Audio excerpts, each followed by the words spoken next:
Hello, this is Dr. Steve Horwitz with Capital Sports Injury Center, and today we're going to talk about thoracic spine mobility. The thoracic spine, or the mid-back, is the area between the neck and the lower back. We're going to talk about 9 different thoracic spine mobility exercises. First one we're going to talk about is the foam roller. And what I've done here is I've put a model spine on a foam roller. So you can see that the thoracic spine is on the foam roller, and what we want to accomplish when we use the foam roller is mobilization, or getting more movement in each joint area. And if you look at the spine, you'll see vertebra, meaning bone, disc, then vertebra, then disc, then vertebra. So we have all these areas where movement takes place, and that's in between a vertebra, disc, and a vertebra. So what we want to do when we use the foam roller is get movement from each segment one at a time. So instead of the model spine, now you see me on the foam roller. I'm bridging my buttocks up just a little bit, and what I'm going to do is arch very gently and slowly over one motion segment. Remember, that's vertebra, disc, vertebra at a time.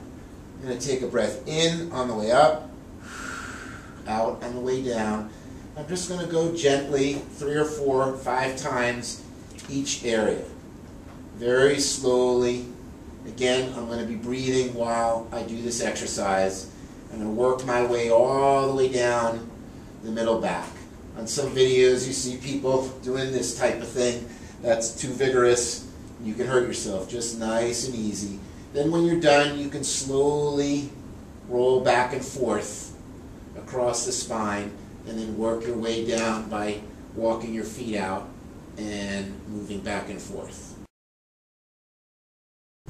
Now the next exercise, I'm side lying, there's a ball underneath my knee. I'm going to maintain pressure down to the floor with my knee, have a little support for my head. I'm going to grab around my ribs, again focusing on the breathing, take a deep breath in, and on the way out, roll back. So I'm trying to take, in this case, my left shoulder blade, trying to touch the ground behind me while I'm putting pressure against the ball. So breath in, and then out.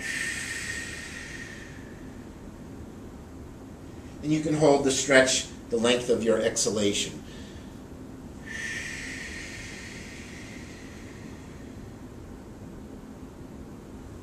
On this exercise, I'm going to keep my knee against the ball.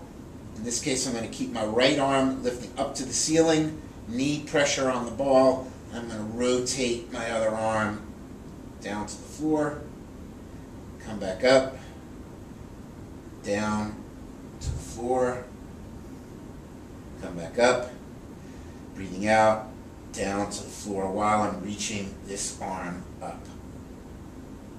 Go. On this exercise, I'm side lying. My knees are just above 90 degrees, knees together, both knees pushing down into the floor. My bottom arm is pushing down into the ground. I'm going to start with my hands together, and I'm going to rotate. In this case, I want to maintain a line from my hands right down through my shoulder and my collarbones. I'm trying to take that back shoulder blade and touch the floor.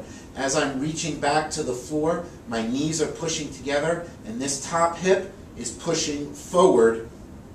I don't want to let my hips go up like that. So as I rotate, breath in, and then out. Knees together, top hip forward. I'm rotating back. And I can do the same thing. Instead of my knees together, I can put one foot up on the ball and do exactly the same maneuver. Here, this is pushing against the ball. This one is a little bit easier as I rotate back. And I want to make sure I make a straight line from my arm through my collarbones. I do not want to bring my arm back like this, which puts unnecessary pressure on the shoulder. Now this one, I'm butt to heel. One arm is down in between the knees. This arm behind the head. And I'm going to lift my elbow up and try to rotate my torso and not let my hips move. So I'm going to lift the elbow up, breathing out, rotate my torso, lifting the elbow up, not letting my hips slide. If your hips start to slide, what you can do is widen your knees, do the same position, and rotate this way. Your hips won't slide. This way is a little bit easier in the beginning. However, the other way incorporates your core to stabilize. So once again, I'm down, hand on the back of the head, lift the elbow up, and I'm rotating, looking up to the ceiling, not letting the hips sway out to the side. Go. Now this one, I can put my hands behind my head, take a breath in, breathe out, I can rotate, and I'm going to lean to the side. Breathe out. Come back, keep my rotated position, rotate a touch more, lean to the side. I want to make sure I have a long neck, meaning I don't want to bring my head back. And go the other way, breath in, breath out, rotate and lean. Maintain the rotation, come back up, rotate a little more, and lean. And come back. On this one, my elbows are up on the bench. I'm kneeling on a pad. I place my hands behind my head, starting, and then go down and come back up. I'm sitting back with my buttocks, coming down, back up, coming down, and back up.